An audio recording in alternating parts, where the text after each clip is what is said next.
At exactly 3:47 a.m., something strange happened. Italy's volcano detectors picked up a signal that had never been seen before.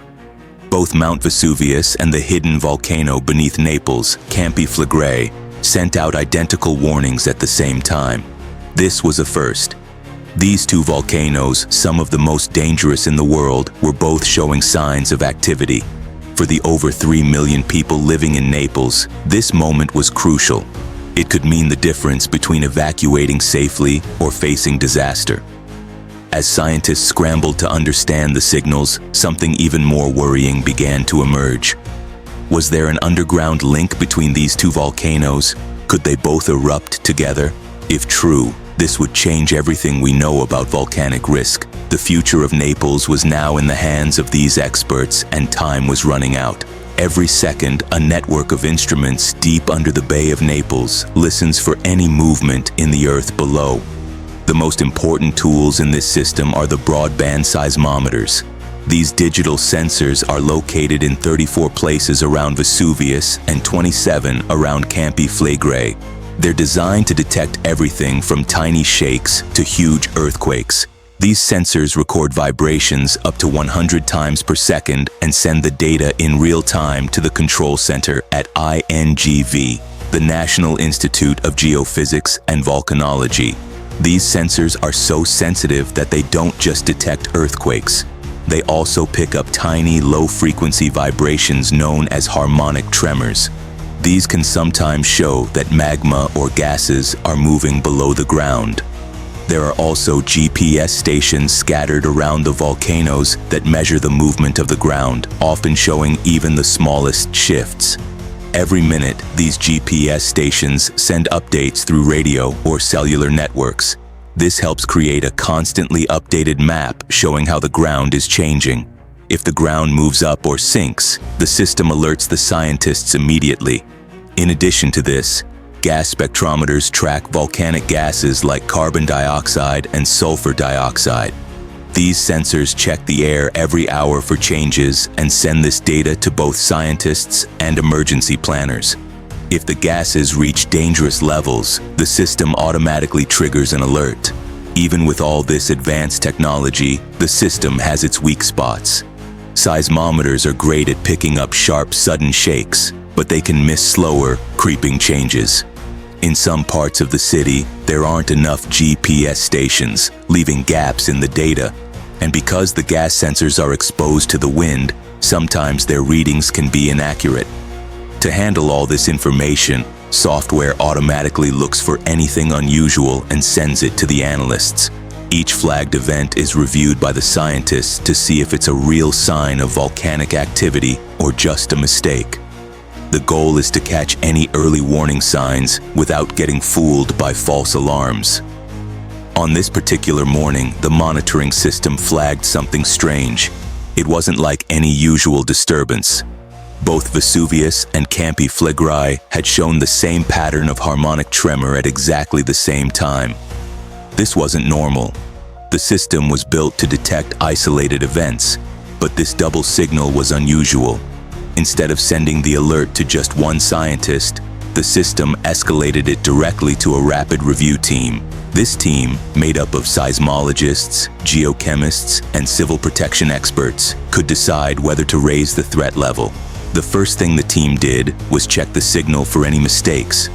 They ran tests to rule out things like regional earthquakes or noise from industrial sources. If everything looked good, the team would move forward with the escalation protocol. This step required all the data to match perfectly across different networks and be sustained long enough to prove it wasn't a coincidence. The scientists knew that a mistake could be disastrous. If they raised the alarm too soon, it could cause mass panic. But if they waited too long, people might be in danger. The team now had to make a tough decision. Was this an actual volcanic threat, or was it just a strange coincidence? In the past 18 months, the ground in Naples has been rising. It's a small but noticeable change, about 1.2 meters. The shift has caused cracks in old buildings, damaged sidewalks, and even moved door frames.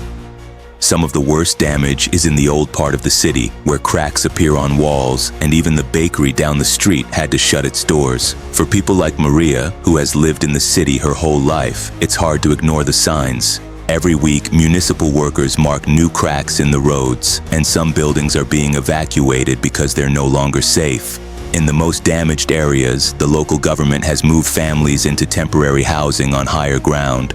For the people of Naples, this constant threat is part of daily life. It's not just a question of whether the volcanoes will erupt, it's a matter of when. Scientists have long wondered whether Vesuvius and Campi Flegrei are connected beneath the ground. Traditional seismic methods and drilling have only revealed small pockets of gas, scattered rock formations, and hints of melting rock deep below the surface. But now, a new technique called muon tomography is offering a clearer picture. Muon tomography works by tracking high-energy particles as they pass through the Earth. By measuring how these particles interact with rock, scientists can create detailed maps of the volcano's inner structures. Dr. Elena Russo, who leads the Muon project, has been collecting data for months. The images show the expected cracks and cavities beneath each volcano. But when the data was combined, something surprising appeared. A faint anomaly that stretched from Campi Flegrei towards Vesuvius down to about 15 kilometers deep. At first, the anomaly could just be a mistake or a side effect of the technology. But if it's real, it could mean that both volcanoes share the same underground magma reservoir. This would make it possible for the two volcanoes to erupt at the same time. At Vesuvius, the situation is even more alarming. In just 1 week, gas emissions from the summit have jumped by 300%. Instruments are detecting high levels of carbon dioxide and sulfur dioxide, gases that are often seen before a volcanic eruption. The last time this happened was before the eruption of 79 AD, which destroyed Pompeii. But today, scientists can monitor the situation in real time. They can see the rising magma directly and measure the gas levels. While the current signs don't guarantee a repeat of the 79 AD eruption, they do suggest that Vesuvius is waking up. For the people of Naples, this is a time of uncertainty. With both Vesuvius and Campi Flegrei showing signs of activity, the chances of a disaster are increasing. Emergency planners know that evacuating such a densely packed city would be incredibly difficult. Even under the best conditions, it would take at least 48 hours to get everyone out. And with only 6 to 12 hours of warning time before an eruption, every minute counts. The port of Naples, one of Italy's busiest, would also be severely impacted by an eruption. The port handles goods worth billions of euros every year, and if it were to shut down, the effects would ripple through the entire Mediterranean economy. At 5:12 a.m., after hours of debate, Italy's Civil Protection Authority raised the volcanic alert to level 3, or orange. This decision triggered emergency operations across the region. Police and military units began moving into position, and hospitals prepared for possible casualties. But not everyone agreed that the alert should be raised. Some scientists argued that the data wasn't clear enough, while others, like Dr. Russo, felt that the risk was too high to wait any longer. By this time, the situation had become a race against the clock. Within 72 hours, the team had to decide whether to evacuate the entire city or wait for more information. The stakes were high, and every second mattered. Today, over 3 million people live in the shadow of two restless volcanoes. While technology has improved, the question remains: are we ready when nature's forces decide to wake up? With Vesuvius and Campi Flegrei both showing signs of life, Naples faces an uncertain future. The only guarantee is that the risks will continue to grow. Only time will tell if the city is prepared when the volcanoes finally erupt. What do you think? Do we have what it takes to protect ourselves when nature's fury strikes?